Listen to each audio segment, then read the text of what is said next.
Yes, rise up with us, folks, for this beautiful edition of The Sweat. You okay? You enjoyed Howie just did? That was pretty good. That was pretty damn good. Well done, Howie. Well done to all of you waking up early with us here on this show we call The Sweat, 8 to 10 a.m. Eastern Time, every Saturday and Sunday morning here on DraftKings Network and VSiN. I'm your host, behind the wheel, Emerson Latzia, riding shotgun with me, Mr. Steve Buchanan. Julian Edlow, once again, joining us remotely. You look good in that quarter zip, man.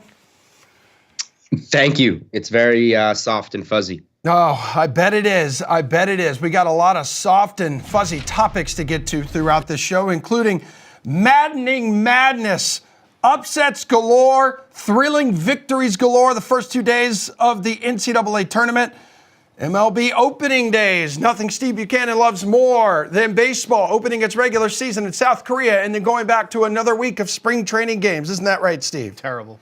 We will begin our full division previews. Plus, we're hitting the road as NASCAR attempts its first go at a road course this season. Some trends to keep an eye on. Plus, we'll touch on some F1 as well. But first things first, it's time to work up a sweat.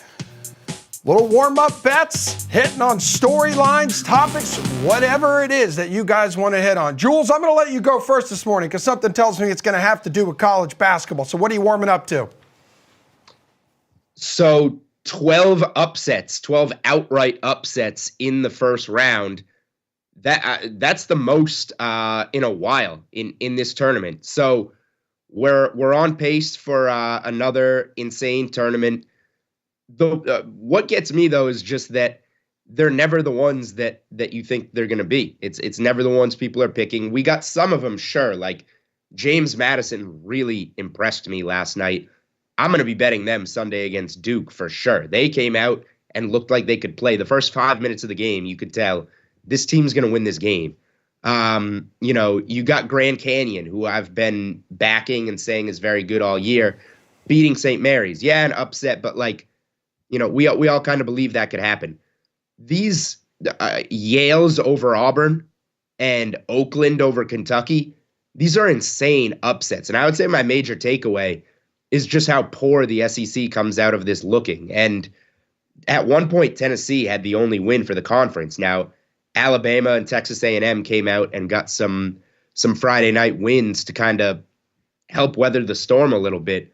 But those were the two upsets of the first round: Yale over Auburn and Oakland over Kentucky. And I don't think anybody saw those ones coming. Both 12.5-point upsets or larger on the spread. So we'll see what happens in the second round. I don't think we're going to have anything nearly as unpredictable as that. But how the SEC comes out of this looking after those two games, particularly Auburn, because we knew Kentucky doesn't play defense. We knew Coach Cal has been slipping and that was possible at some point in this tournament. But Auburn was pretty buttoned up, pretty balanced on both sides of the ball. And we were on that collision course for a Thursday night Sweet 16 UConn-Auburn game in Boston. And that's now out the window because Auburn blew a double-digit second-half lead to Yale. So just really unpredictable upsets, and the SEC was on the wrong end of the two biggest ones. Yeah, SEC has just been beaten up. And then what can you say about the Pac-12 right now, Jules? Pac-12 5-0 after Colorado's already 2-0 in this tournament. Pac-12 is playing really well. I didn't necessarily see the 5-0 coming, but a lot of these teams can get it together, particularly Oregon. And Oregon is a team that I'm going to be backing as a dog tonight against Creighton. They're a team that I backed in the first round against South Carolina, and they dominated. They're just getting healthy at the right time. They have a good tournament history, and their coach, Dana Altman, has been fantastic in both the Pac-12 tournament and the NCAA tournament in his time with Oregon. A little bit of a revenge factor, too. Former Creighton coach before he took this Oregon job years ago. That's the nightcap tonight. I think a healthy Oregon team. I'm very excited to see what they can do against Creighton. Bukes, you did not fill out an NCAA March Madness bracket. Why is that? He's too busy watching 3 a.m. baseball in wherever it is and then they go on another week break. It's a really great product they got over in MLB, Bukes. Pretty bad product. The way they set it up is a little ridiculous. Is that what you'd like to go off on here? Is that what you're warming up on? Well, we can talk about something that came out of that. Okay. Those two games. There's a couple big Dodger stories coming on right now. But we're going to talk about the one that really isn't been a topic of discussion, I guess we should say. Why was that so funny? I know what you're doing. I think you're being smart. Continue. Thank you. The start that we just saw from Yamamoto is concerning. Yeah, he was concerning in spring training. Very concerning in spring training. And there's nothing like overreacting after one start in Major League Baseball, but that's what we're going to do here on The Sweat. He looked horrific in that first game, and this is coming off a very bad spring already. So they're done now basically for spring training games, I believe, now until basically the regular season starts now, because this is the dumbest schedule we've ever seen in Major League Baseball. But Yamamoto just pitched in spring training, 9 2/3 innings, had an 8.38 ERA, 1.97 WHIP. He had 14 strikeouts, so that's good. But he also allowed 15 hits. Then in that game against the Padres, the first game that matters, 1 inning, 5 runs on 4 hits, 2 strikeouts. He faced 9 batters. So then people are saying, oh, maybe he was tipping some pitches, maybe he was giving it away. He was not tipping his pitches. If you went back and looked at his mechanics and everything was on point for Yamamoto. Now, let's remember what the Dodgers signed this guy to. 12-year deal with an opt-out in 2029 or 2031, which feels like eons from now. He's only 25 years old. I get that. His velocity was good. The fastball was at 95. The cutter was at 91. But my goodness, this has not been the start that they envisioned or wanted to see from one of their biggest splashes in this offseason, to go out there and get basically the floor wiped with you by one of their division rivals. Now, there's obviously plenty of time for him to right the ship. It's very early to be panicking and hitting the panic button and say, well, what's going to happen with Yamamoto now? He's signed for 12 years.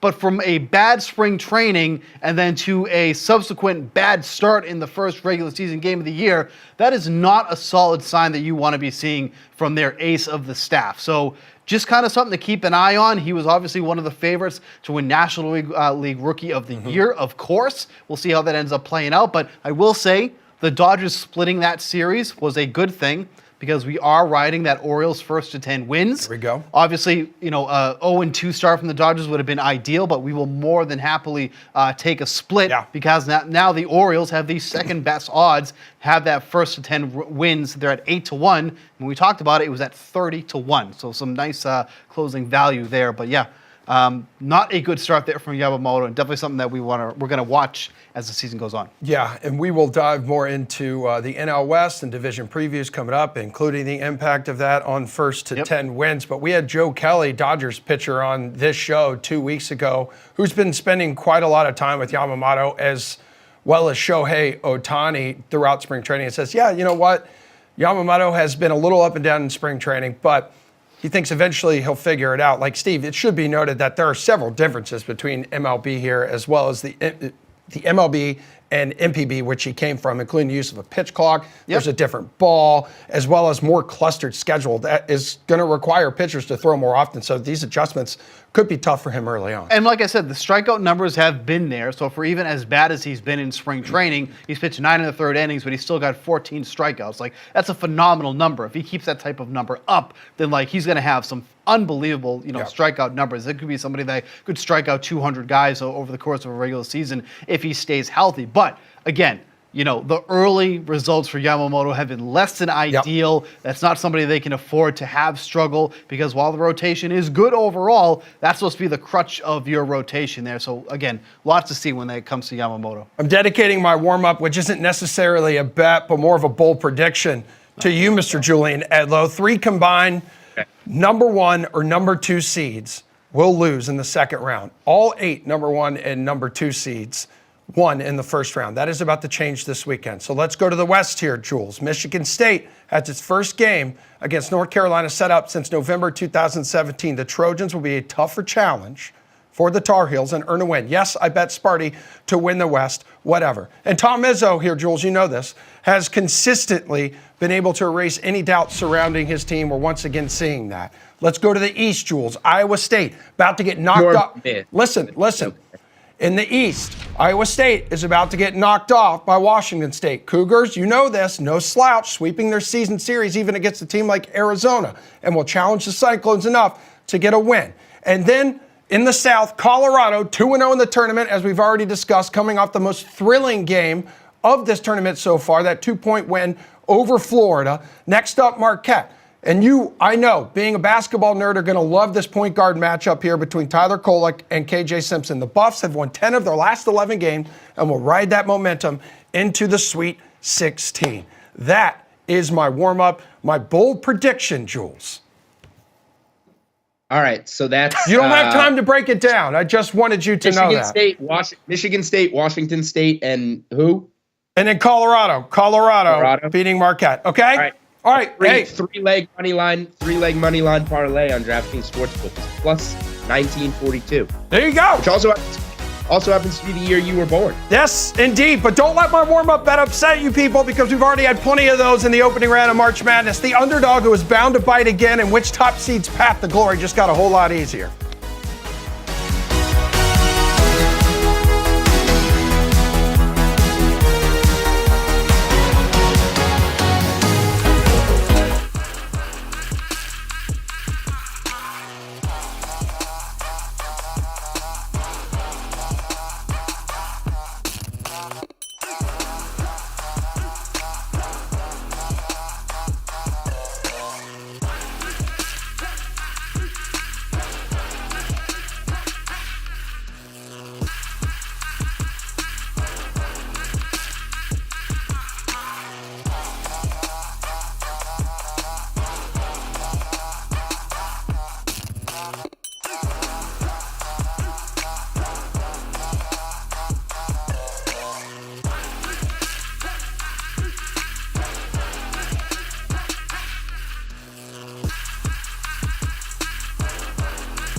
I'm going to find my spots to fade Kentucky because when you're high on this Big Blue Nation train, they tend to let you down. Case in point, the SEC tournament. This was the game we wanted, and we wanted to play the best. We have a chance to change my players' lives. We win, it will change my players' lives.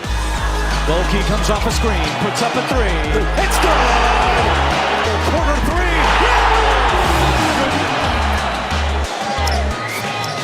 Wilkie comes off a screen. Yes, sir! And Oakland with a March memory of a lifetime. That game changed lives, and it will change those kids' lives forever. Leave the glass slipper at home, because the Golden Grizzlies have proven they are not just a fairy tale team. They said it themselves after their shocking victory over Kentucky. We're not a Cinderella. And you heard Tim Murray from VSiN Primetime just say it. Whenever you bet on Kentucky, the Wildcats just seem to let you down. He said that Monday on our Sweat Bracket Breakdown special here on DraftKings Network and VSiN. And then yesterday, Greg Kampe, the head coach of Oakland, said it on Gojo and Golic. This is a life-changing victory for the guys. But it was not the only upset in the first round. Howie, please, to the big screen. Thank you kindly. Another year of an Ivy League team shocking another squad in the first round. Give you credit here for not falling apart, Jules. When Auburn stretched its lead in the second half, Bulldogs capitalizing on several Auburn mistakes. That 2-point victory over the SEC tournament champions. The Ivy League is now becoming a conference here known for providing shocks in the tournament. Remember, 15 seed Princeton last season against number 2 Arizona. It may be time, Jules, to give some more respect if it continues to beat these power schools. We're talking the Ivy League here. What impressed me most is that, as you saw in the box score there, Auburn led by 7 at halftime. They built a double-digit lead in the second half. Generally, when these underdogs win, Oakland came out and played really well out of the gates against Kentucky and had Kentucky playing from behind. James Madison came out, punched Wisconsin in the face, had them playing from behind the whole time. Generally, it takes a good start. Like, you're going to cash that underdog on the first half with the spread or the money line, and the game is close throughout. This was a comeback by Yale, who plays slow tempo, which really impressed me. So the Ivy League is getting some impressive wins in recent years in the tournament. I don't know where it comes from. You go back this year, like Yale lost to my alma mater, URI. We stunk this year.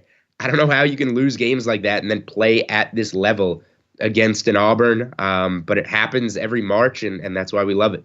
Jules, back to Oakland real quick. A fun fact our friend Howard gave me before the show, so it may not actually be a fact. Oakland sold $8,000 worth of T-shirts to people whose credit cards, their zip code matched Louisville, the Louisville area. So you have Louisville fans that are just soaking in the glory of seeing Kentucky lose. Is Coach Cal the answer for Kentucky moving forward here?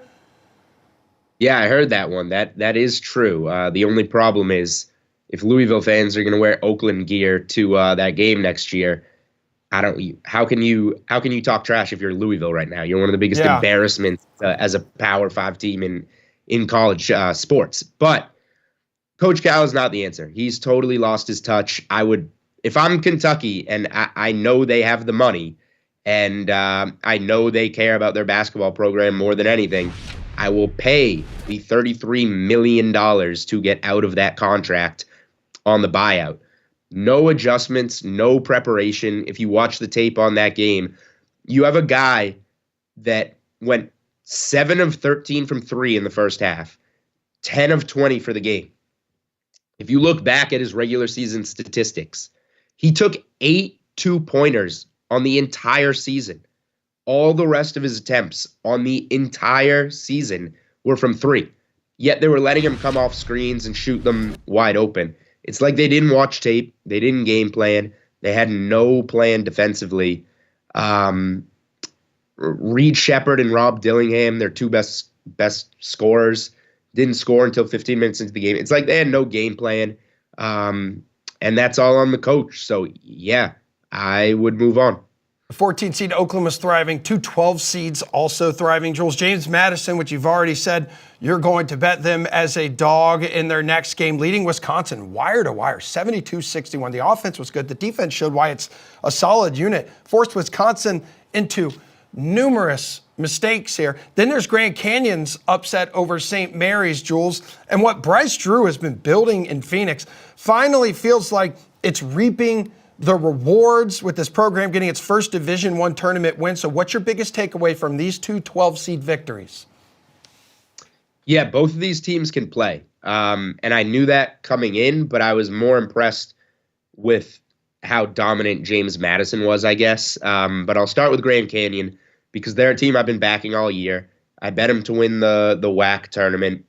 I have a ticket on them to win it all, not because I believe they can win it all, but because at 500 to 1, can start hedging off of that at some point. So I'm glad they got the win in the first round, and I can start looking to do that. Grand Canyon can play. They're the real deal. They're going to be overmatched in the next round against an Alabama, but they can play. And St. Mary's in their slow pace, I guess, provided kind of a good matchup. James Madison really impressed me. I didn't know they were going to come out of the gates looking that good, playing like that. And I've seen them play a couple times. They obviously started the season with a huge win in the Big Ten, going to Michigan State and winning. So they've proven themselves on multiple occasions, but they passed the eye test. Like right out of the gate, if you watch that game, they look like a real team, a physical team, a skilled team, and they weren't acting like an underdog at all. So against Duke, who has plenty of issues, I think I saw 7, James Madison +7 on Sunday against Duke. Love that. Yeah, James Madison proved all season here, Jules. It was a tournament team regardless if it earned that conference title. So I think there should be zero doubt in its ability now after that victory. As I mentioned in my warm-up, all 8 number 1 and number 2 seeds have advanced to the second round. I think that'll change after this weekend. I think 3 of them will lose. Which they advance to the second round because they already did that. No, I said all of them advance to the second round. I think instead of them being perfect now, at least 3 number 1 or number 2 seeds will lose. Jules, don't put words in my mouth, okay, Bucko? Which 1 or 2 seed here, Jules, which team's path is the easiest moving forward? Do you feel any one of them have a light road to get to the Elite 8? Well, everybody was talking about how UConn got the toughest draw, and then Auburn bows out to Yale. So whether it's technically the easiest path or not, you're not going to put any stock in what UConn did against Stetson, but they absolutely hammered them for the entirety of that game. I just think it's a time you can get back in on UConn. They were like -140, -145 to get to the Final Four now with Auburn out.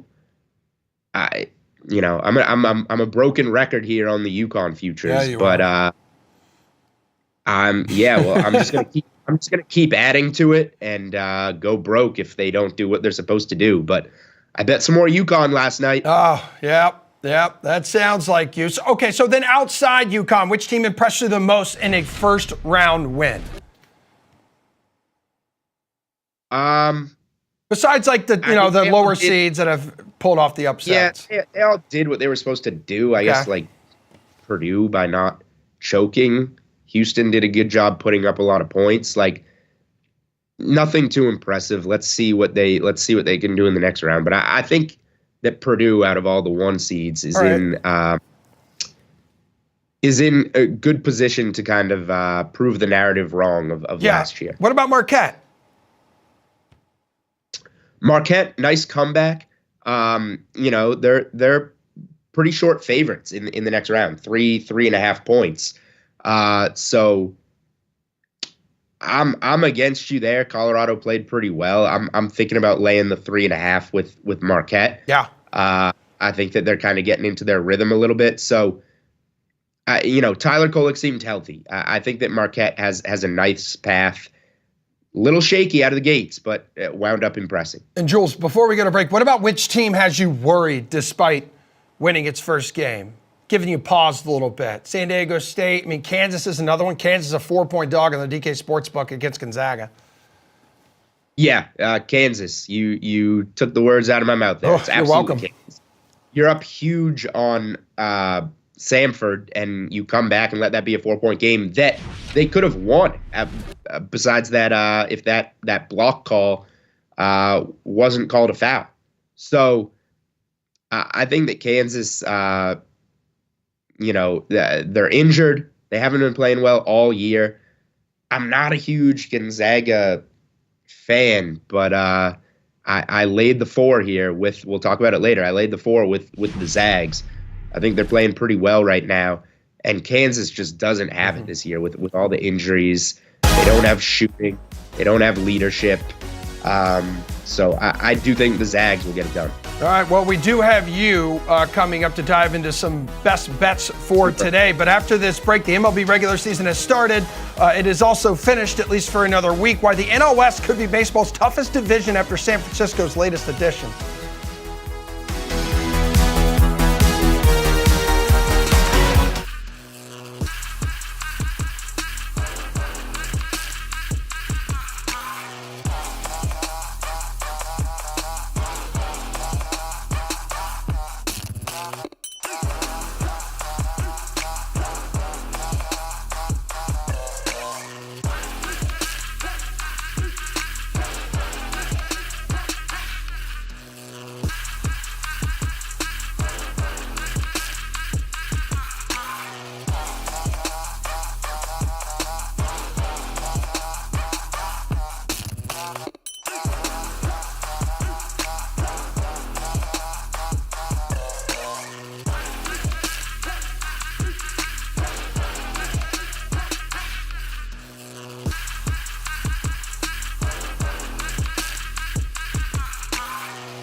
All right, let's kick off our MLB division previews here because opening day, young Steven, is on Came Thursday. and went. the opening day, I guess, the second opening day here in the States, you can see the Dodgers. They are going to be the powerhouse in this division. But, Bukes, the NL West, making a strong case for baseball's toughest division. Without a doubt. Especially with Cy Young Award winner last season, Blake Snell, staying in the division. So he's agreed to a 2-year deal with San Francisco, $62 million. With an opt-out after this year. We're seeing Scott Boras' agent sign a lot of short-term deals with opt-outs like after this year. Yeah, he doesn't have the touch anymore. No, he doesn't. And we talked about that with Eric Hosmer on the show a few weeks ago, who was a client of Scott Boras. I said, you think your boy's losing his fastball? And Hosmer's like, no, I don't think so. It's just, big strategy here. But this... Oh, yeah. That was definitely the plan going into the offseason. And I know you love this. Snell reportedly turned down an offer from the Yankees that exceeded $150 million. Why would he say no to that and then yes to the short-term deal with San Fran? Because the Yankees offered that, and then they were done, and they probably weren't willing to do the short-term route.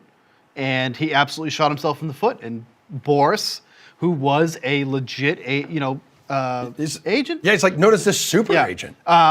Feels like he kind of lost his fastball. Because even like Matt Chapman, they thought he was going to get a monster contract. Wasn't the case. It was not the case at all.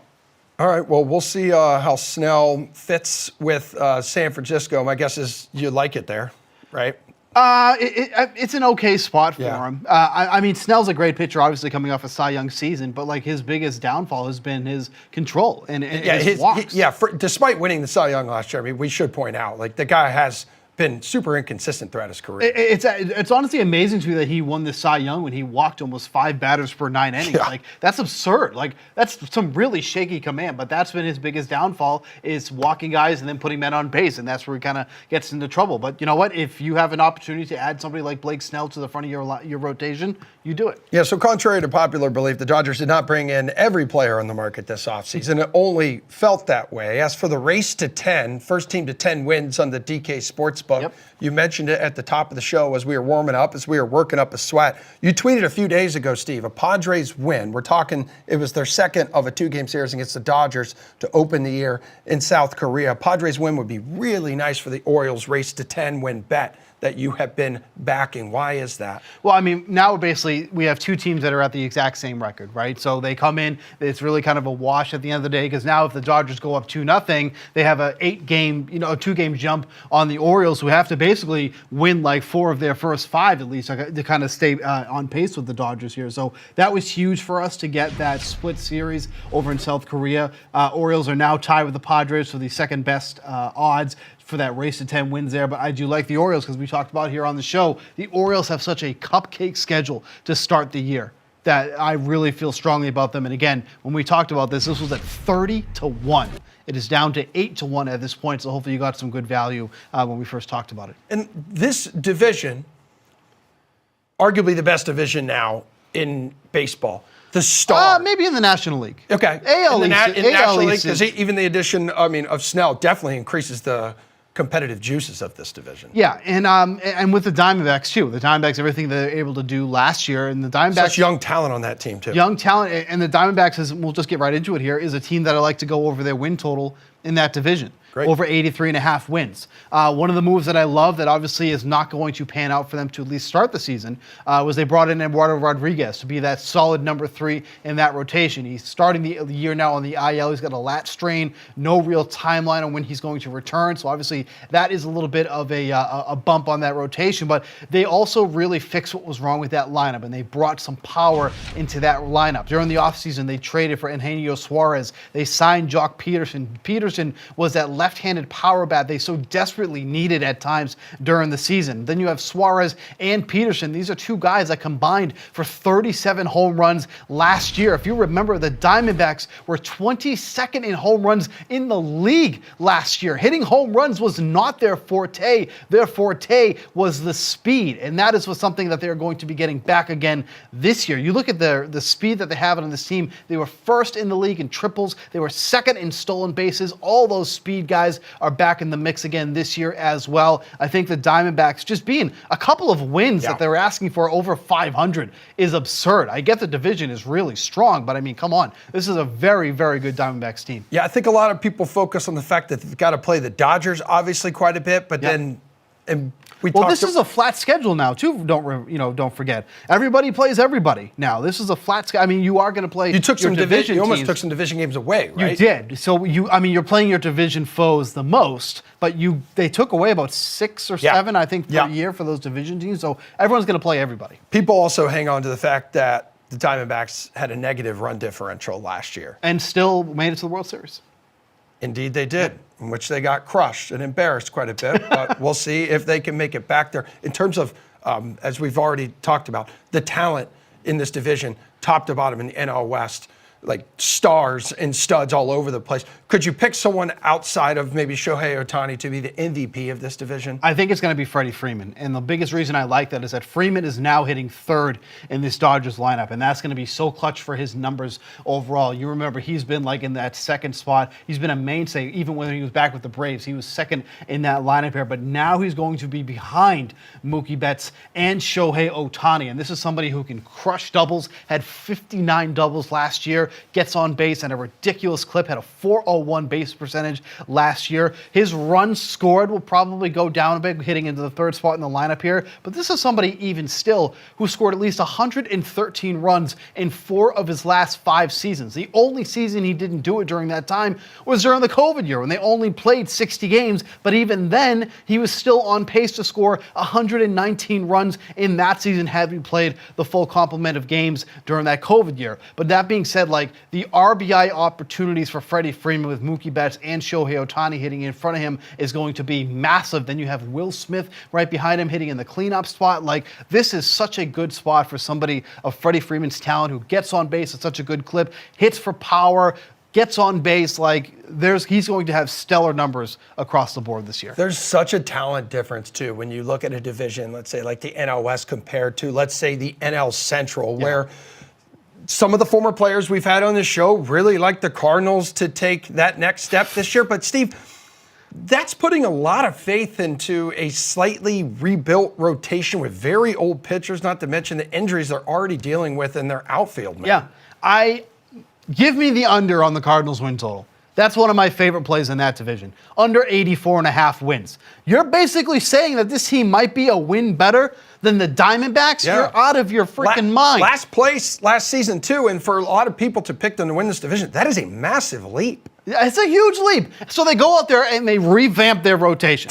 They bring in Sonny Gray, which is, I like the move. He's already going to be starting on the IL. Then you got these 2 old men going in the rotation behind him. You got Lance Lynn and Kyle Gibson. Lynn's going to turn 37 in May. I'm 37. You don't want me on the mound. You look great for your age, too. Thank you. I'm a good 37. Lance Lynn does not look like a good 37. Lance looks like he's going in on 45. I mean, other than a halfway decent month in August, that's the only thing that saved Lance Lynn from having an absolutely disaster of a season last year. Then you have Kyle Gibson, who was average at best for the Orioles, but he's already been blown up in 3 spring training starts to begin with. They improved their bullpen. I really like their bullpen, but that is the only thing that I feel confident about saying about this Cardinals team. They're going to hit for some pop. They got some guys that can hit for pop in there. They obviously got Paul Goldschmidt. They got Nolan Arenado. They got Nolan Gorman, who switched his popcorn. Did you hear about this? What is this? Please tell me. He switched how he makes his popcorn, and now he says his back is better. Holy crap, we just need baseball to start. Oh, is that why the Levitard show the other day was in a kitchen making popcorn? But most likely. Probably. Yes. What was he doing before? Microwaving and then he goes to the stovetop? I get, or something with the oil or something. Yeah. Yeah. I didn't get into it. Because I'm like, if this is the biggest story in St. Louis, the expectations should be extremely low for this team. But I am all out on the Cardinals this year. I don't get how they have the second best odds to win this division. I don't get how they have a win total that's currently sitting at 84.5 wins. I really think that this team will be lucky to be over 500 this year. That rotation is going to kill them this year. And while they addressed their rotation, they really did nothing for their lineup, too, because Paul Goldschmidt's golden years are behind him, clearly. And other than what? Nolan Arenado? He just won MVP a couple years ago. What's that? He just won MVP a couple years ago. That's okay. You can win MVP a couple years ago and still have your golden years be behind you. And then there's Nolan Arenado. There's no one else scaring you in that lineup. I mean, Gorman has a lot of potential in that lineup, but yes, there are a lot of basically average hitters in that lineup there. I do not see the love for the Cardinals at all this year. All right, and the Cubs plus 185 to win that division, and then the Cardinals right behind them at plus 190. Yeah, So you would take Cubs over that? I would take Cubs over that. I would take Reds for sure. In that, I think the Reds are going to make a lot of noise this year as well. Oh, I would love that, man. They've become like America's team, man. Yeah. That 2-3 week stretch when Ellie De La Cruz Yep. bursted onto the scene, was hitting for the cycle, and the electric atmosphere in that stadium was incredible. So yeah, I'm definitely rooting for Cincinnati. You know what though? Next segment, we'll talk about an MVP for the. Okay, for the I love that. Yeah, we'll tackle more of the NL Central and a few other divisions as well here, folks. But we got to take a break. We're going to put the show on ice. Absolute thrilling matchup tonight in the 6th. Connor McDavid, Austin Matthews, two of the best in the NHL going head-to-head.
Ladies and gentlemen, it would not be a Saturday morning edition of The Sweat without talking some sticky pucks. So allow me to bring in two of my good friends, Jeff with the G, Ulrich of DK Network, and Anna Dua of NHL.com, here for some NHL opening face-off. First things first here, guys.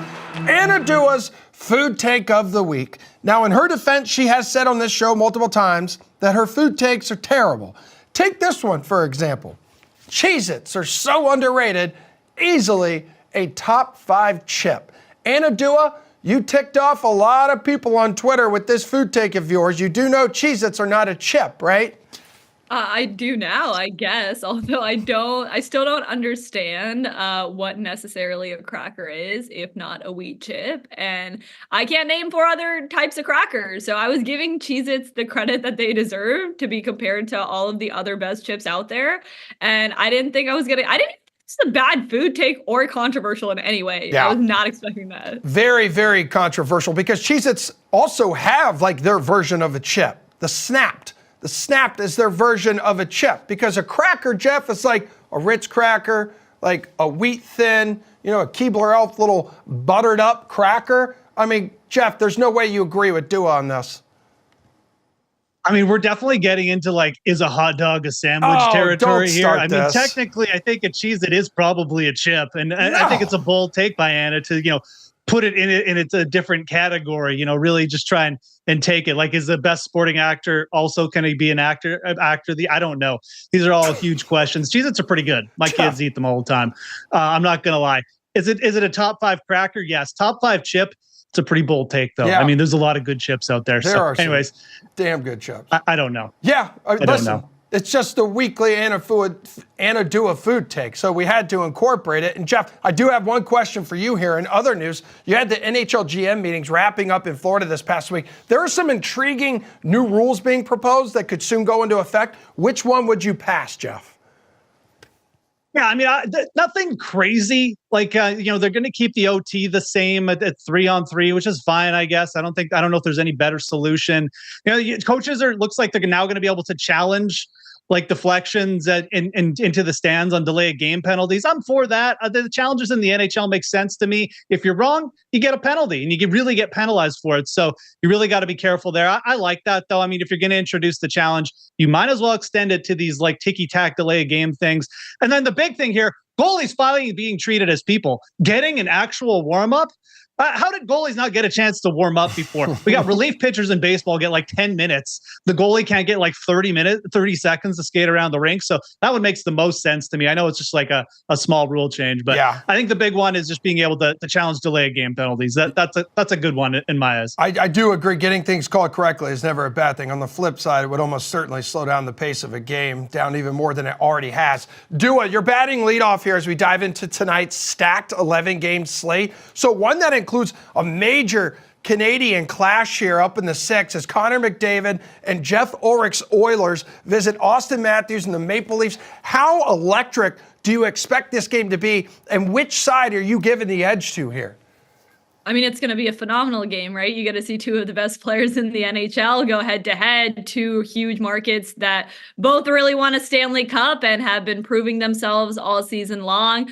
I don't know, guys. I feel like I have to go with the Maple Leafs in this one. I'm not being biased, I promise, but the Edmonton Oilers already won 1 game against Toronto earlier this year, 4-2, and Austin Matthews had a phenomenal showing in his last game against the Washington Capitals. 5-point night for him in that one. He's getting 5, 4, 7 shots on goal every single night. Like, those numbers are all the way up there. And Connor McDavid's probably going to have a multi-point night as well. I would say this is going to be a high-scoring game, but I think the Leafs come out on top. Yeah, and that matched Matthews' career high with 5 points the other night as well. I do have a quick question for you because you threw it out to your followers on Twitter. And like with that performance, 2-goal performance the other evening, his 70-goal season, his pursuit of a 70-goal season, the first one in more than 3 decades, is back on track. Do you think he gets it? Why do I feel like he's going to end at 69? Like, yeah, I think that's what's going to happen. That's my final answer, and then it's going to be 1 goal off. Jeff Ulrich, come on. I know you're backing your boys here. It's a clash between you and Anna tonight in Toronto. Yeah, I'm not going to take the coward's way out for once. I am backing the Oilers. And I mean, look, even me, the biggest pessimist of Edmonton, has to admit, things are looking pretty solid they're down 2 goals against the Sabres. And they're just like, hey, I think we'll put up 5 goals in the third period and win this game, like by almost a touchdown. The Oilers don't even have a goaltending advantage here. I mean, Skinner, even Captain Picard as the backup, like has just been doing extremely good work here. There's really not much to look. I think the Oilers added more depth at the deadline. I think that they're the better 5-on-5 team when you look at 5-on-5 stats and expected goals. I think the Oilers take this. I think it is going to be an exciting game. I'm not expecting the Leafs to just roll over. Austin Matthews probably will get a goal or two, but man, you cannot shut the Oilers down at this point. I think this team gets a win on Saturday. All right, we also got the Panthers and the Rangers here, guys. Meeting tonight, Madison Square Garden. Another matchup pairing 2 powerhouse teams in the East, 2 playoff teams. Which side are you going to back in this one, Jeff? I think it's a decent spot to bet on the Florida bounce back. They've looked a little bit under the weather late, but I mean, this is what happens when you get out to a big lead. You're the best team. You kind of put it on cruise control. And they got by the Predators on Thursday. Predators are playing good hockey, and they kind of caught them off guard. But I still think Florida is the superior team here. They're, again, another situation where Florida 5-on-5, like it's not even really close. They're better than the Rangers. Yes, the Rangers have a good power play. They're going up against a very tough team to get shots against. I think the Florida Panthers probably bounce back here. They've been really good on the road, best in the NHL, and I like them to take this one. And the Rangers are rolling towards the number 1 seed in the East, perhaps the President's Trophy. And once again, we see how much of a terrifying team they are when Shesterkin is at his best. They really are, and I feel like I'm going to be such a homer because I'm going with my second city in New York on this one. They showed out in Boston yesterday on your turf, Emerson. The New York Rangers showed how dominant they really can be. Igor Shesterkin playing some of his best hockey right now, and for me, it's just that the Florida Panthers and the Rangers have already played each other twice this year. Florida won both of those matchups, and I do expect the Panthers to bounce back rather soon. They've lost 3 games in a row, which is out of character for them, but I think the New York Rangers in this one, I don't think they're losing 3 to Florida this year. Would not be shocked if this was the Eastern Conference final that we ended up seeing. And in order for that to happen, I know New York wants to win one in the regular season. Jeff, do you agree? Could this be an Eastern Conference final here? How confident would you be in these 2 being the last 2 standing? I think you'd have to be pretty confident. Obviously, it's the playoffs, and we're leaving Carolina out of the discussion as well. But I mean, certainly, if we got an Eastern Conference final with the Rangers and Panthers, would I be shocked? Absolutely not. These teams have been top 3 all season long.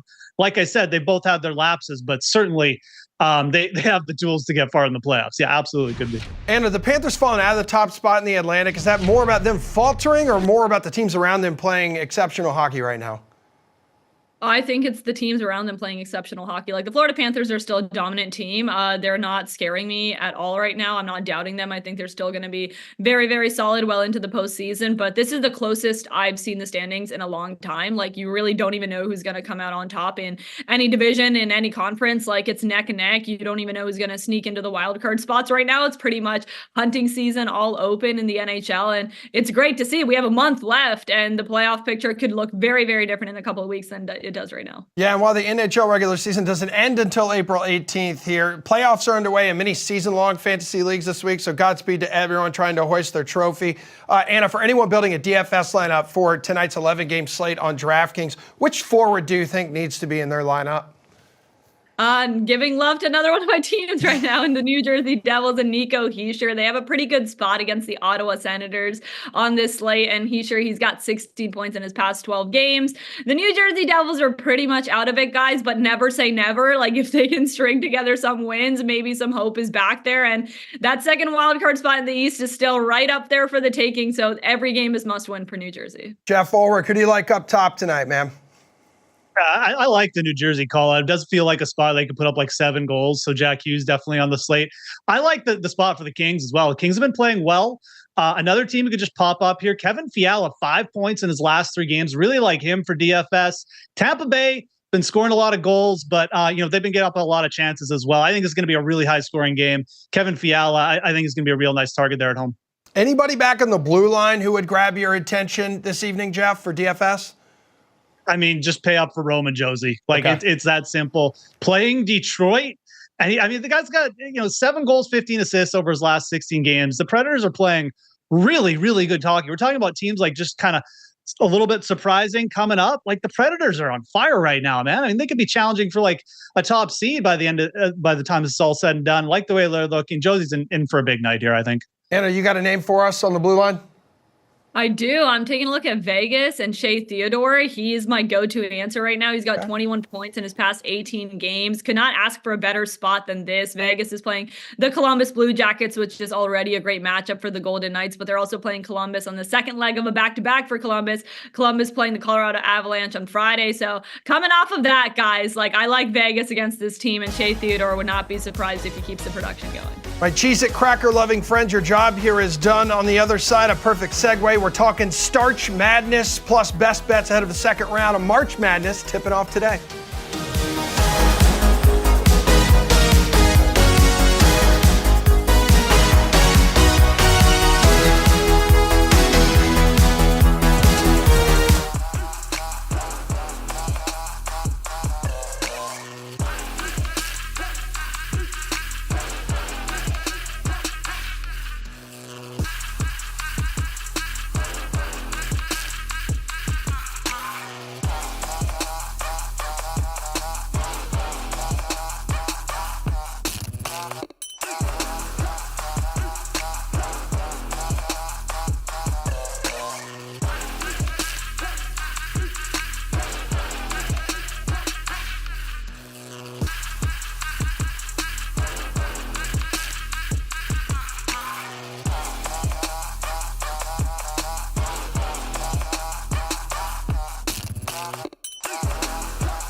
Back here on The Sweat, everybody. Second hour of The Sweat kicking off. A show we bring you here 8 to 10 a.m. Eastern Time, Saturday and Sunday mornings on DraftKings Network and VSiN, because you know what airs from 8 to 10 Eastern Time, Monday through Friday morning on DraftKings Network?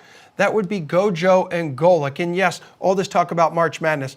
Do not sleep on Starch Madness, though. So they're pairing up. They get the bracket of snacks, drinks, and sweets. For example, right here, Steven, come on over. So we have iced coffee versus iced tea. This is not even close. Like, are you kidding me? Yes, Who bingo. has Popeye's iced tea? Who goes to Popeyes for iced tea? No. Horrible. As a guy go from- for the chicken, and they got new wings. They're actually pretty good, too. Oh, hashtag not an ad. Hashtag could be your name here, Popeyes. Just consider it. Totally agree. For a guy from the South, love me some sweet tea. But man, my wife sure loves spending $20 to get a medium iced coffee delivered every day because she's too lazy to walk 2 blocks to get it. Jules, you're going coffee or iced tea here before we dive into real basketball games? I'm with Steve. I don't even know how this is a contest. You obviously go with Starbucks coffee. Love Popeyes. Great chicken. One of the best fast food sauces out there is Popeyes sweet heat sauce. Okay. Make sure you get that. So But keep what? not even close when it comes to the beverages. That's true.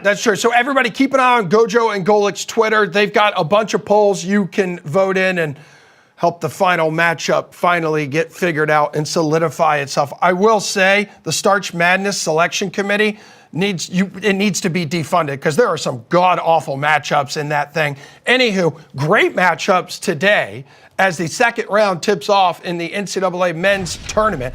8 games on tap here, Jules, including Arizona and Dayton. So stylistically here, dude, this has a chance to be like one of those real like oil and water situations because Arizona, you know this, up-tempo team pushing the pace.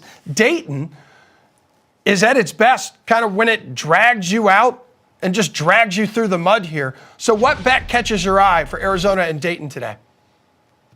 Well, forget the styles. Let's look at the scheduling. Who did this? This is the first tip of the day, 12:45 Eastern. This game is in Salt Lake City. This is a 10:45 a.m. tip to start the day. You can go to brunch, have a bloody, and watch the game. Sure. I mean, even as a fan, I'm like, we got to get up kind of early to go to this game, and I'm going to look like a real maniac having a beer at the bar before the game. So, like, I played first half under in this game, first half under 70.5. I just think a lot of these games, short prep time, short turnaround, and the schedule, like the building's going to take some time to fill in. These kids, I'm sure, have never played at 10:45 for a game since they were like little kids. I just don't understand the scheduling here, why they couldn't have started with anything else before going to a West Coast game. So I think they'll slow it up a little bit. First half unders have been pretty good in the tournament so far. I will go first half under 70.5 here. Okay, well, as we go to the second game of the day, I believe is Kansas and the Zags here. And you have the Zags are actually favored against Kansas, and that probably has a lot to do with the Jayhawks just not being themselves offensively without Kevin McCullough Jr. Is that right, Jules? What bet do you like here?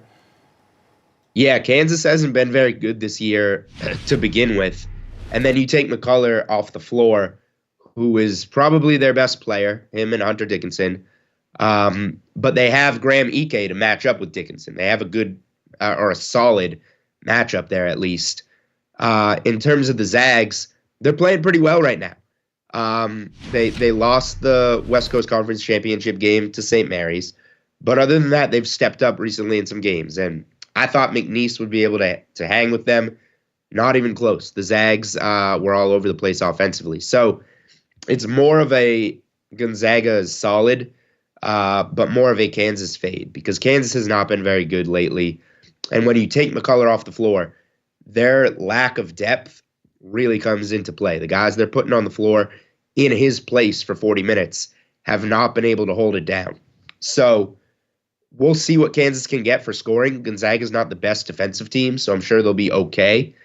But I think Gonzaga is going to be better on both ends of the floor. They're going to have much more ways to score the ball and push the pace.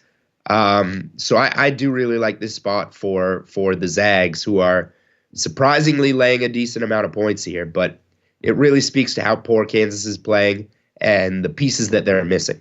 All right, well, as we talked about a little bit already in this show, it's tough to bet against Tom Izzo in March, but that appears... What's that? It's not? Even though the history of him winning in the first round, and then we all know that Michigan State is going to upset UNC today, but you're still... That's the play to go against Sparty today. You like UNC covering. Can you tell me why? Izzo's like 500 against the spread in March Madness. I don't know. It's a whole myth. Here's the stat that I will give you because I know you like Michigan State. There have been 7 times where a 1 seed has won, and then in the second round, they're a favorite of 4 or shorter. In those 7 times, the underdog has won 7 of them. So a short spread like this does generally indicate against a 1 seed in the second round that they might be in a little bit of trouble. This game is in Charlotte, though. This is a home game for UNC. I think that's being totally overlooked. This is a home game for UNC, and they play very well at home. I like Carolina. I laid 3.5 with them. I'm fine with it at 4. I like the balance of UNC. I get that Michigan State got through. I thought that spoke more to how poorly Mississippi State played in that game. They were awful. Awful shooting the ball, turning it over and letting Michigan State get out to points. UNC, this is as balanced as they've been in years. They rank 6th in defensive efficiency this season. They never play defense like that, and they are right now. So I think they're going to D up on Sparty, and I really like what they can get going offensively. I think Baycott's going to cause a lot of issues, and Davis is going to be really tough to cover, even though Michigan State has some veteran guards. I think this will be a good game, but UNC should pull away in Charlotte. I like laying the points with the Tar Heels. UNC, the weakest number 1 seed remaining, though, right? All 4 remain. Yeah, probably, but Okay. Houston has some holes. I would look out for Texas A&M as a big dog against Houston on Sunday. We can talk about that. Yeah, we'll talk about that later. Given recent play, I guess I'll give you that UNC is the weakest 1 seed remaining.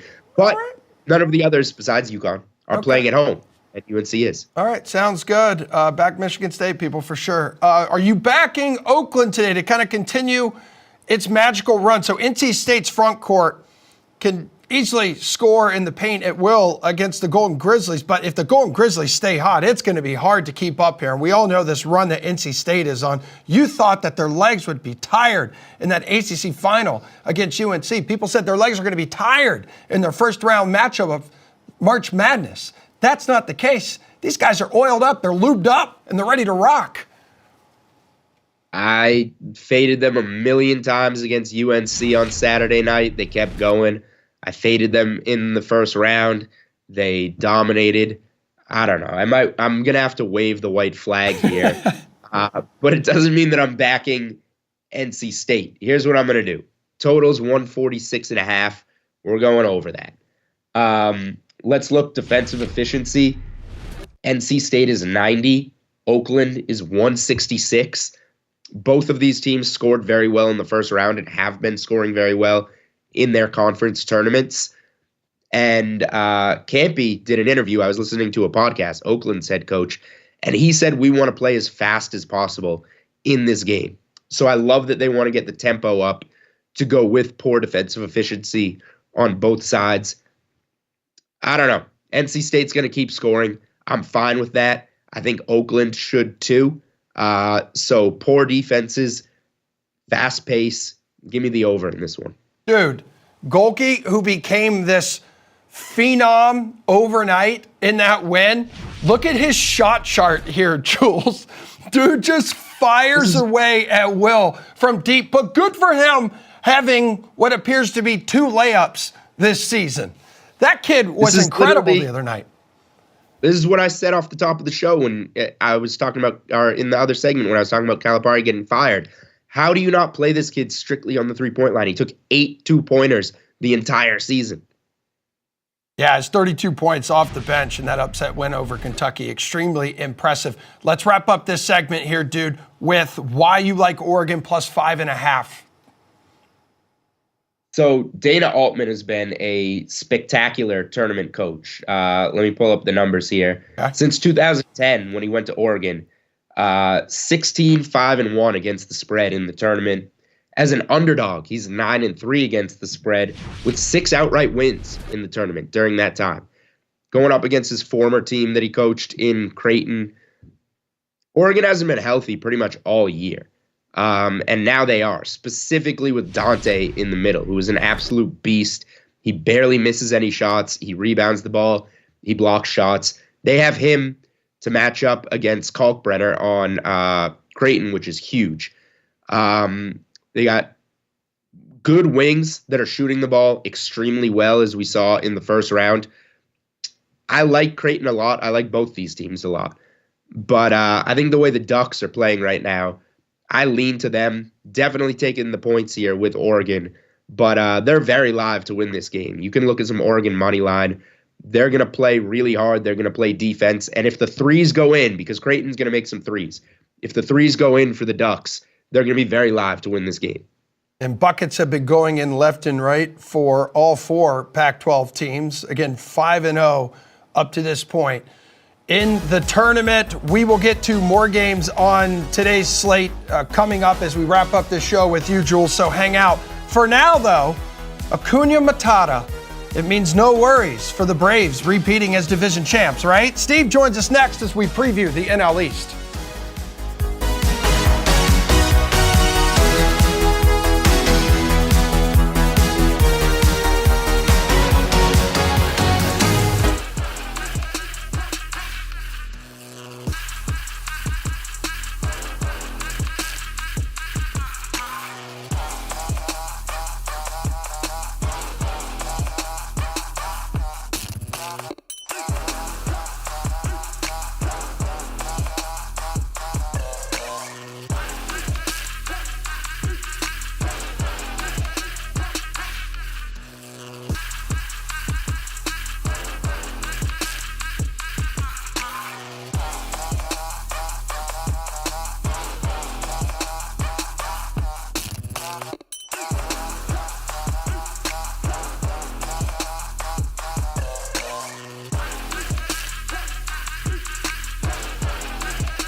All right, back here on the Sweat, and we'll continue our MLB division previews. was not able to completely put the cherry on top of the NL Central earlier. You could see the standings from last year. Cardinals in last place. It really pisses Steve off that so many people out there in the baseball world are high on the Cardinals. No, it doesn't. It doesn't. Yes, it because does. it does not piss me off. It does. I can tell. It brings me joy because then I can bet against these fools and make money. So while all you idiots go out there and bet the overs and all these things for the Cardinals to do well, I will be in Profitsville come October. Yes, you certainly will. You will be the mayor of Profitsville, my friend. And again, it was the Cubs, right? The Cubs that you would kind of feel out, or the Reds. That's to the take Reds. this one. The Reds. I think the Reds are going to come down with the division here. You got to realize too, the Brewers are going to be taking a major step back this year. I think they're going to be about a 500 team this year. So really, for me, it comes down to the Cubs and the Reds as the two teams that could really contend for this division title here. Right now, they have the third best odds, which I think is good value for you because people are all up on the Cardinals, and that's fine. I'll take the extra juice here on the Reds. We're at plus 350 right now. I like what they did in the offseason. They kind of revamped their rotation, kind of like the Cardinals did, but they actually brought in some good pitchers. On the Red side here. They brought in Nick Martinez. They brought in Frankie Montas, kind of put those guys at the top of that rotation there. They should get Nick Lodolo back as well. If you remember, he was a strikeout machine in the first half of the season there. Injuries kind of really derailed the rest of his season, so we did not see him in the second half. Then they added some pop to their lineup at now. Heimer Candelario is going to be playing third base. Marte, who they got from the Mariners in order to trade, is going to be suspended for the first 80 games, so Candelario has a clear path to spot in the lineup there. And they legit have a lineup where 5+ guys could hit over 20 home runs in that Reds lineup. This is going to be an exciting team. It's going to be a fun team to watch. I think they end up taking the Central when all is said and done. And I know the Brewers will struggle, but they haven't completely vanished. You have the Reds that are stacked with young talent, and the Pirates, I feel like, are feistier than they are generally perceived here. So lots of young talent to choose from. Couple star names in this division, I guess, maybe. I'm not 100% sure. Who would you like right now to be the MVP of this division? I think it's going to be O'Neal Cruz. And this is somebody who we really did not see much of last year, very early on in the season. I think he only logged like 30 at-bats last year. The exit velocity king. That's exactly what he is. He is the exit velocity king. But he had that ankle injury very early last year, took him out for the entire season. But you look at what he's doing in spring training already. 7 home runs in spring training, 13 runs scored, 14 RBIs, a stolen base. That's through 13 games and 42 plate appearances. Now, when you look at his numbers from his rookie year, where he did play a healthy complement of games, he only slashed 233, 294, 450. Not great numbers there, but the power is what really sets him apart. 17 home runs, 54 RBIs, 10 stolen bases. I think he's going to take another step forward with his speed too as well, because like we were talking a little bit off the air, that new rule where the fielder cannot obstruct the base at all. It's so ridiculous. It is pretty ridiculous, but like we are going to see, if you thought we saw a lot of stolen bases last year, I think we're going to see even more this year. I think it's going to be like crazy number of guys are going to be stealing bases here because of that new rule as well, because it was Francisco Lindor, I forget who was running, but he really wasn't even in front of the bag that much. No, he wasn't. He had like 10% of it blocked. Tagged him out by a mile. But he was safe because they said that he was in the way of the base and didn't give the runner a clear path to steal the base. That is going to, especially in the beginning of the year, that is going to be, I think, a big misstep that is going to happen a lot with these fielders. We're going to see a lot more stolen bases. O'Neal Cruz is one of those guys who can really step up. You were taught that right after like T-ball, like in the pitching machine era of your junior baseball days. Block the plate, block the bag. Yep. No, you cannot truck dudes anymore. Yep. But why are you supposed to give them a clear path to a base? The point is preventing said base runner from touching the base that you were protecting. Right. It makes no freaking sense. It doesn't make sense, but you know what? Again, when it comes to stolen bases, like they want to kind of bring that back into the game, that is most certainly going to bring it back. Well, it's a perfect segue as we make our way to the NL East, because the other day, you're joking based off that clip, or maybe you're not joking. You're saying Ronald Acuna Jr. is going to be the first member of the 40 home run, 100 stolen bases club. Which, listen, you may chuckle at first until the dude actually does it this year. I'm not kidding you. It wouldn't shock me if he did. The Braves are an absolute beast in this division. Phillies came in second. Marlins, Mets, Nationals. Listen, in a lot of these divisions where you're seeing 100-win baseball teams, you're seeing some teams in other divisions lose 100 games. This division tends to bring a little bit more parity to the table, Steve. Yeah, and this is a division too that's like, it really just feels like it's the top two teams, Okay. and then everybody else. It's the Braves, it's the Phillies, and But we're not even talking though like 100 lost teams. Like there's still decent second, third, fourth, fifth place teams. they're Third, okay. fourth, fifth. They're okay. Okay. I mean, when it comes to this play here, like when we're talking about a win total, I like the Mets to go under. They're currently set at 81.5, which basically makes them just above a 500 team. I don't think they're going to be a 500 team just like they weren't last year. When you look at the moves that they made during this offseason, it was a lot of like low floor and like low ceiling guys, like nothing you can really expect much out of. Like when you bring in Sean Manaea, you're bringing Luis Severino, Adrian Hauser, Jorge Lopez, G-Man Choi, like nothing really jumps off the page and goes, yeah, this guy is going to make this Mets team a better year. And then when we look at the standings here, like I still can't believe that the Marlins ended up sneaking into a wild card position last year. They had no business being in the wild card. That was not a good team at all. They somehow ended up at 84 and 78, grabbing that wild card spot. I don't think that's going to happen again. So I think it's really going to be the Marlins and Mets that are fighting for that third spot, and then we'll have the Nationals down there on the bottom. The Mets were also horrible on the road last year, 32 and 49 on the road. Don't know what they need to do to improve upon that. But yeah, I think that we're going to see potentially, maybe 3 teams that are under 500 in this division with the Marlins, Mets, and Nationals. But I most certainly like the Mets under 81.5 wins for this upcoming season. How bold of a pick would it be to take the Phillies to win this division, despite the Braves being winners of 6 straight division titles and still appearing to be unbeatable? I do think that is a bit of a bold take here. Okay. I feel like that the Braves are, like we talk about overall complete teams, I think the Braves are like the most complete team in Major League Baseball. Like a lot of people say that about the Dodgers, and I fully understand that, but like the Braves literally have everything. Yeah, they do. It feels like that lineup from top to bottom is just absurd. Yeah. Like there are legitimately 8 guys in that lineup that could hit 20 plus home runs. They have 4 guys that could steal, 15 bases in that lineup. And then they have the rotation. They got Spencer Strider, they got Max Fried, they got Charlie Morton, Chris Sale. If he ends up being anything like he was when he was in Chicago, like that's your 4th starter in the rotation, like that's absolutely absurd. So the Phillies are a very good team. The Phillies are going to make the playoffs and most likely going to be a wild card team, but I think this is the Braves division to lose when all is said and done. One of the markets I love on the DK Sportsbook right now too is you can bet finishing positions for like top 2 teams. Yep.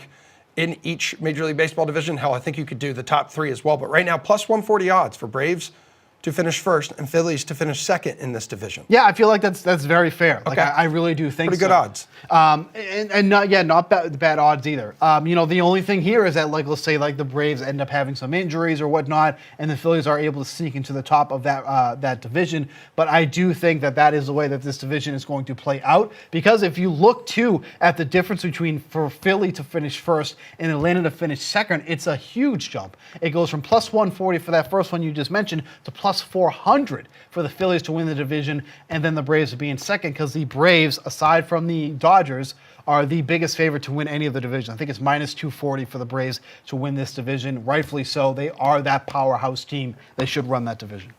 The only thing that could derail the Braves season is an injury. But we've seen them even be able to stay afloat when guys like Ronald Acuna Jr. Are injured, because they're that well-rounded of a roster. So who in this division would you take to be the MVP? I do think that Bryce Harper has a good chance to be the MVP of this league. You have to remember, Bryce Harper is a first baseman now. Like, he's no longer playing in the outfield anymore. They want to try to keep him as healthy as possible, so moving him to first base is huge for him to stay healthy on the field, and that change of position should do that. If he plays a full complement of games here, he's somebody that should hit 30 home runs, knock him close to 100 RBI, and probably steal about 20 bases here. You surround him in that lineup with Trey Turner, JT Realmuto. He gets some really good protection in that lineup here. And if you look at the past seasons where he's played at least 150 games, Each season, he's hit no less than 34 home runs, no less than 95 RBI, and over 98 runs scored in all 3 of those seasons that he played at least 150 games. So for him to be healthy on the field, playing at first base, that should keep him healthy all throughout the year. And we saw what he did when he came back. Came back like a month early from that elbow injury, I think it was, from last year. Just completely turned it on right when he came back here, was able to get back early from his rehab, hitting like the old Bryce Harper that we've known to see. I think that he has a legit shot of being the MVP of this division. Yeah, there's been a lot of hype with him and his expectations with the bat in his hand. Just real quick, National League #1 seed here, something you could bet on DK Sportsbook. Dodgers plus 125 to be the #1 seed. Braves plus 180 to be the #1 seed. I have no problem going with the Braves here. Okay. I know a lot of people are going to be backing the Dodgers, and rightfully so, but I think the Braves are just still that most complete team in Major League Baseball. I like them at plus 180. All right, good stuff. Buke still ahead through 2 F1 races this season. One thing is for sure, there's no stopping Max Verstappen. Pierce Dietrich tells you why he could be going down under.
yourself a favor right now and buckle up, safety first, because Pierce Dietrich of DraftKings Network has a full tank that'll last the next 10 minutes here on The Sweat for a healthy dose of Rubbins Racing.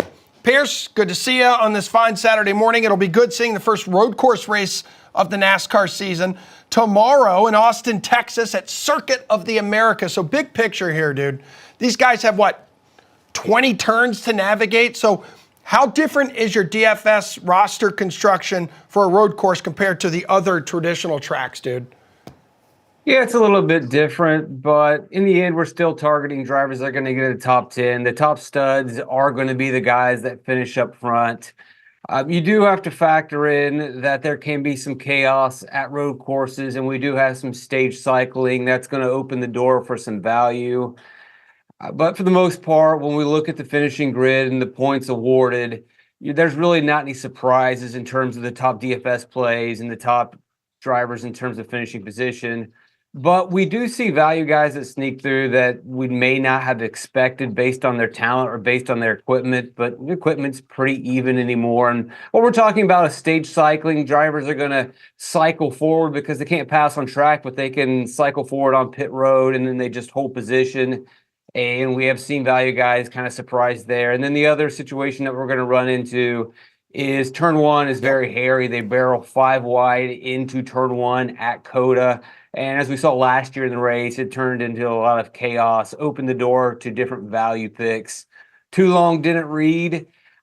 Your top tier is your top tier, but the value picks, we probably going to chase some place differential, almost a la Daytona or Talladega, as weird as that seems.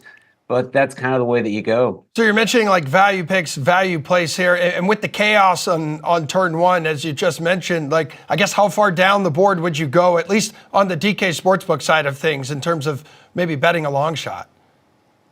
Yeah, I wouldn't go too far in terms of betting a long shot. In DFS, obviously, most of the drivers are going to be in play because they can benefit from that turn one. And I think even betting a long shot, you really can't bet them to win because the chaos in turn one is going to affect mainly the mid-pack. So it will help elevate a driver's finishing position, but it's not going to thrust them into the top 5. The top 5 is going to get through turn one pretty clean.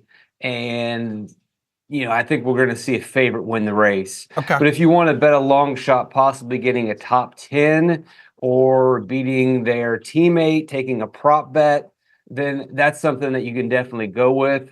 As far as betting winners on long shots, turn one's not really going to affect that. Stage cycling and the road courses are not going to affect that. But you could possibly make a fair argument for a top 10 from a value pick. All right, you're talking about value guys sneaking through. So who do you anticipate maybe that being? You got a couple guys in mind in terms of DFS? Really just about anybody's on board. And I know that we hate to give that answer, but we haven't seen qualifying yet. And once the qualifying, then in DFS, you're really going to target the guys that can maximize place differential, who can run around 20th and then benefit from pit cycling and then benefit from the chaos at the end. There's a lot of drivers in that $7,000 range. We don't have qualifying again yet, but that are really underpriced. The Penske drivers, Logano, Cindric, Blaney are all very affordable. Alex Bowman is very affordable. We're trying to, spend as little as we possibly can to get top 10s. That can be hard to do from the 6K and 5K drivers, but the 7K is filled with a lot of guys where we're not spending a lot of money and we can get a top 10. Obviously we don't know qualifying yet, so we would like to factor that in, but really at the end of the day, we're just trying to get finishing position. Those are some really cheap top 10 possibilities. You know who's not cheap this week? Guys like Chase Elliott and Tyler Reddick. So your DFS rankings article for NASCAR is live right now on DKNetwork.com. Chase Elliott, your top-ranked driver, due to 7 career road course wins, but 0 since 2021, right? How much would you consider going with Tyler Reddick over him, who some, maybe you, consider the new king of the road with 3 wins since 2022? Yeah, Elliott's the legend. But there's probably a new legend in town, and Reddick is where I will go. This track position means so much, and so just simply unloading fast is going to be a big deal, and I expect Tyler Reddick's car to unload fast. And what that opens up is for a really positive practice session, If you run some really good laps in practice and you are comfortable, then that means you're going to qualify up front. And then from there, you're pretty much just cruising laps around this track and holding position. I don't necessarily feel that Elliott will absolutely unload fast and be locked in. I know he won at Coda, but his Coda win was that wild rain race. Reddick's has been much more recent. It's in the next-gen car. Reddick's on a roll at these places. He just keeps getting better. I really expect him to unload fast and that to be really a deciding factor this weekend. And looking at pre-qualifying prop bets on the DK Sportsbook, this is one you mentioned to me off camera. Ross Chastain, slight favorite over his Trackhouse Racing teammate Daniel Suarez. Which one do you believe will put the biggest smile on Pitbull's face? Yes. Team owner, Mr. Worldwide, baby, Mr. 305.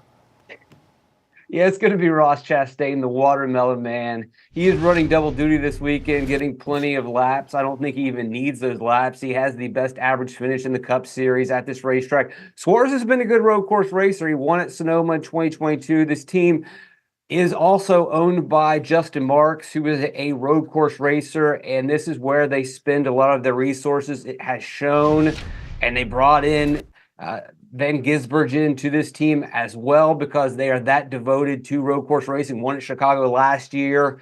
So all of the team is going to run well, but what we have seen from Ross Chastain at this track is pretty exciting, and he definitely is going to have the edge over Suarez, but Suarez should have a good day too, but the smile is going to be for Chastain.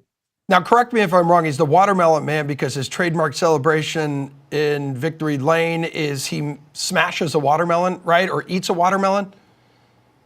Yeah, he'll smash it and eat it. He's, not a stand-up comedian like Gallagher, but his family owns a watermelon farm. Oh, my God. By the way, watermelon, top-ranked fruit in my fruit rankings, followed by blueberry. Give me a winning bet here, Pierce. Well, first of all, I'll go banana, then blueberry. Favorite winning bet is I think you just take Reddick outright. Yeah. I know it doesn't pay that much, but as I mentioned before, if he shows up well in practice, which he should, qualify well, and look, he stays out of trouble, and you don't have to worry about turn one. You don't have to worry about stage cycling. He has won 3 road course races in recent memory. He has won at this racetrack. I don't expect a long shot to win, and there's a handful of drivers that can compete with him, Byron Larson, Elliott. But when I size them all up, I think Reddick clearly has an enormous advantage over all those drivers. Dietrich, there's nearly 30 million people living in the state of Texas, not to be confused with Texas, Australia, and its booming population of 790 people. A quick 14-hour drive south, and you will land in Melbourne, home of this week's F1 Australian Grand Prix, third race of the season. Max Verstappen already has a firm grip on the Drivers' Championship. You could just look at his numbers here on your screen over the years.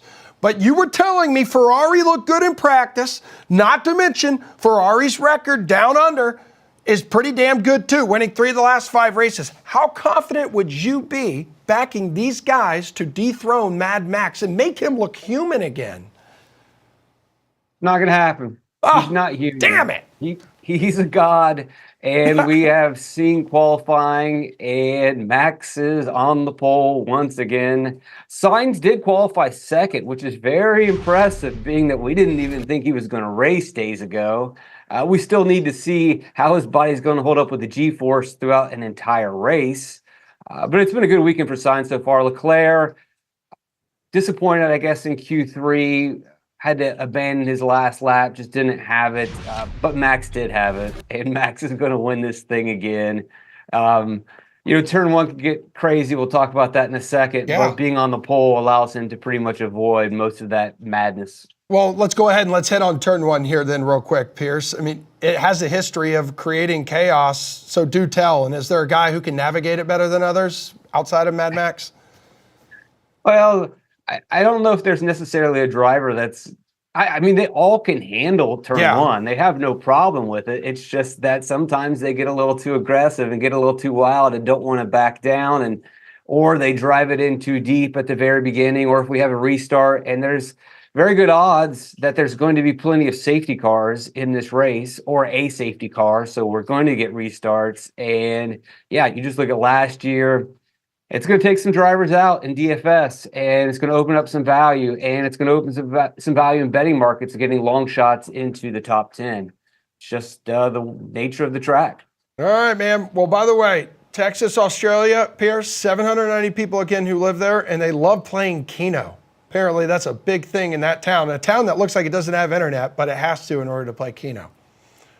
Yeah, I live in a town of about less than 500 people, and Keno's popular around this area. Okay. Yeah. All right. Well, you live in the Texas, Australia of the United States. Good for you. Thanks for the help, Pierce. Enjoy the weekend. We're wrapping up the show after our final break, which has finally arrived. We will revisit which top seed has a clear path to the top. Bets to consider today, and an early look at tomorrow's 8-game March Madness slate.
Final block of the sweat, everybody. It is good to have you here. We're going to wrap things up with more March Madness goodness. Julian Edlow has returned.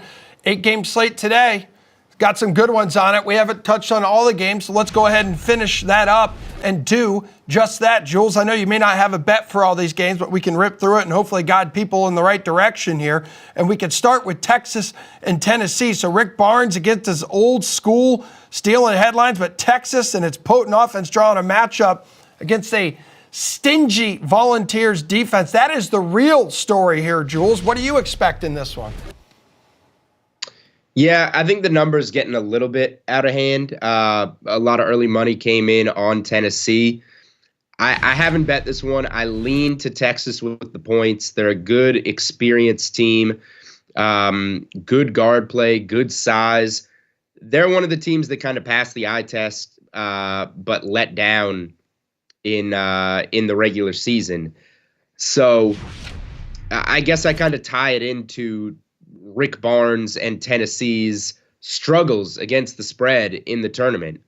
They've been awful over the years. They are the anti Dana Altman and Oregon Ducks. They've been brutal against the spread. They've been upset time after time. I don't know if I'll go with the outright upset, but if this one creeps to like 7, I'll probably get in. I lean to Texas being able to keep it close, make some shots, play some defense. I like their experience and their backcourt. All right, Washington State is a 6.5-point underdog against Iowa State. I think you have a future on Washington State, although you've been realistic and said it's probably not going to hit. Washington State stormed back against Drake, left the door open late in that game in the second half. Iowa State is not the kind of team, though, that would let that happen. Yeah, I went with Drake in the first round. I was wrong there. I like Washington State as a team. This is going to be a tough matchup for them against Iowa State. I don't have a great feel for it. I think the total I would have liked to have gone under, but it's too low. I would like to lay points with Iowa State. I think the spread is just about right. I will say, I know that you picked this one as an upset. This would be a pretty surprising upset to me because a lot of that comeback, I think a lot of that was Drake puking all over themselves yet again. You may remember they were up 8 against Miami last year in the tournament, let Miami finish on a 17-1 run.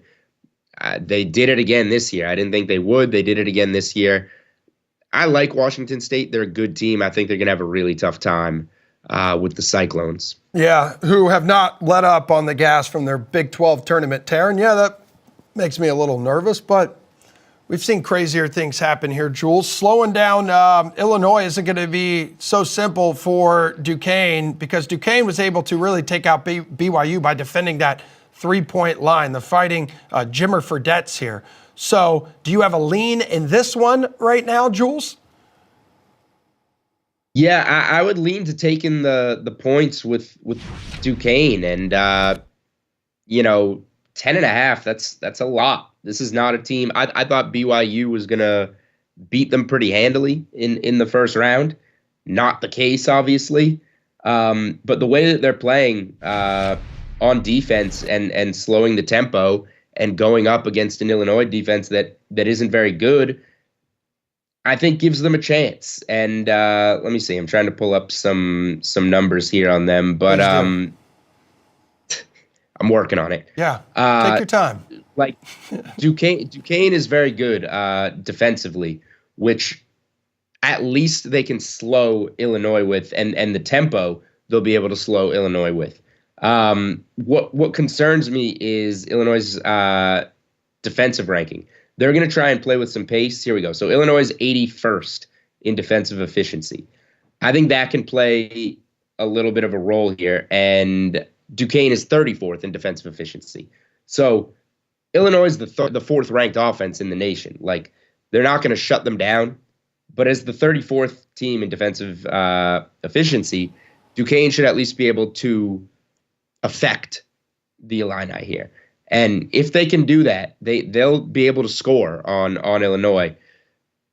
I think they can keep it within double digits. It's not one that I've bet yet, but I'm leaning that way pretty strong. Okay, which lines right now for today's slate, 8 games again, are you maybe, or I guess we can go ahead to tomorrow's slate because we have hit on all of today's slate. So if we can go to tomorrow's slate, which there's another 8 games, you got any early bets in mind right now, Jules, or maybe any games you're waiting to see some movement in the odds on the DK Sportsbook?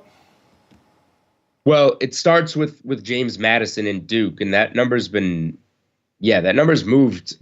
People are betting Duke. I disagree. 7.5 with James Madison. Give me that.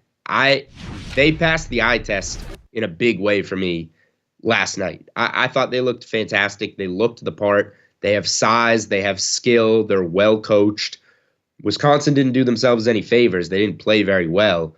But this Duke team is very beatable. They have plenty of flaws, as we've seen all season.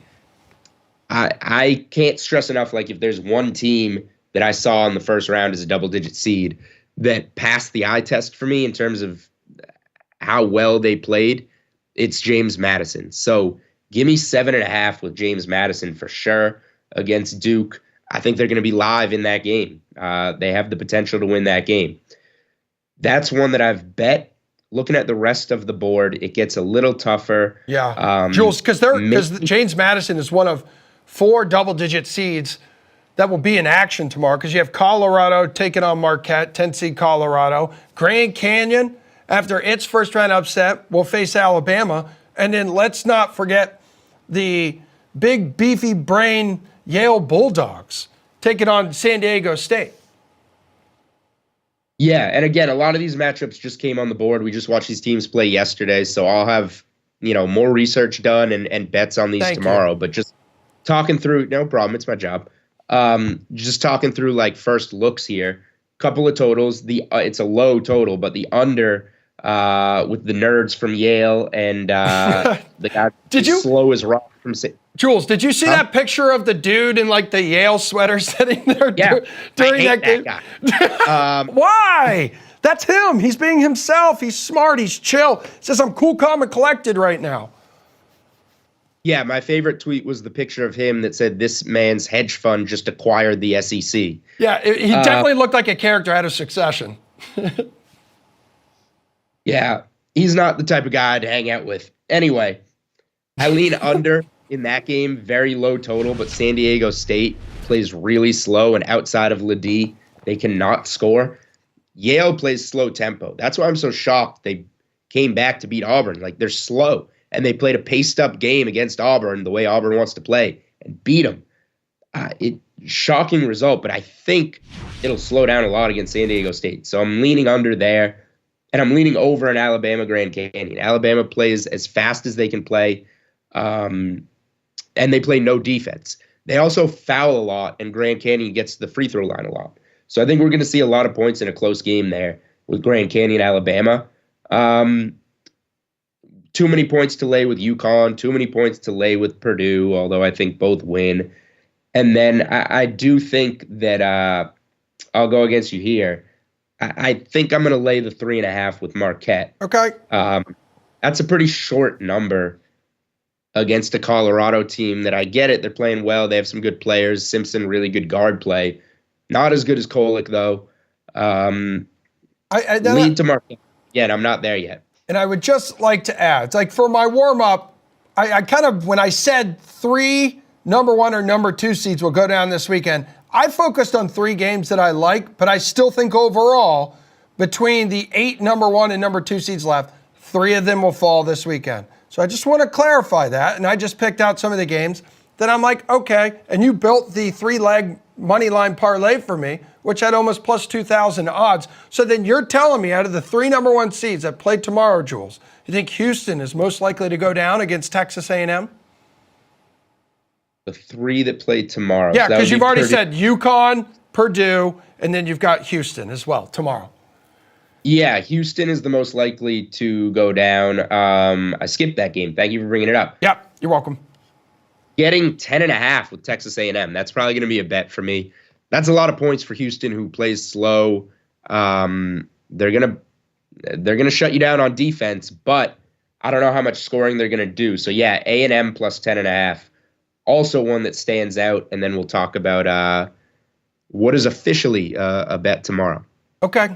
And tomorrow we will dive much more deeper into the Sunday March Madness slate. We'll react to what I'm sure is going to be a crazy Saturday slate throughout the rest of the morning and the afternoon. Julian Edlow, really good having you here. We miss you here in studio, but we'll see you tomorrow morning, bright and early, 8 to 10 a.m. Eastern Time. The Sweat every weekend, Saturday, Sunday morning. DraftKings Network and VSiN.